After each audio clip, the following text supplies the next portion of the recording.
2021 সালের পয়লা বৈশাখ রাত। সারাদিন আনন্দ, গান, খাওয়া দাওয়া শেষে রাত প্রায় 1:15। বাড়ি ফেরার পথে হেঁটে যাচ্ছিলাম রবীন্দ্র সরোবর লেকের পাশ দিয়ে। চারপাশ শান্ত, উৎসবের শব্দ অনেক আগেই থেমে গেছে। হঠাৎ নজরে পড়ল লেকের ধারে একটা পুরানো বটগাছ। অদ্ভুতভাবে গাছটার নিচে বাতাস থাকলেও পাতাগুলো নড়ছিল না। আমি দাঁড়িয়ে পড়লাম।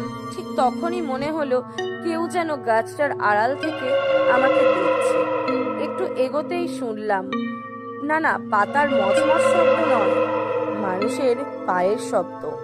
আমি স্পষ্ট দেখলাম গাছের গোড়া থেকে একটা লম্বা ছায়া ধীরে ধীরে উঠছে। ছায়াটা গাছের সাথেই লেগে আছে, কিন্তু আকারটা মানুষের মতো। ভয় পেয়ে পিছুতে চাইতে শুনলাম একদম কানের কাছে ফিসফিস করা কণ্ঠ, আজকের রাতে সবাই ফিরে যায় না। হঠাৎ গাছটার শিকড়ের কাছে ঝুলে থাকা লাল সুতো নড়তে শুরু করলো, কিন্তু বাতাস ছিল না। আমার বুকের ভিতর কাঁপুনি শুরু হলো। আর 1 সেকেন্ডও দাঁড়ালাম না, দৌড়ে রাস্তার দিকে চলে এলাম। পিছনে তাকিয়ে দেখি গাছটা আগের মতোই দাঁড়িয়ে আছে, কিন্তু তার ছায়া তখনও আমার দিকেই মুখ করেছিল।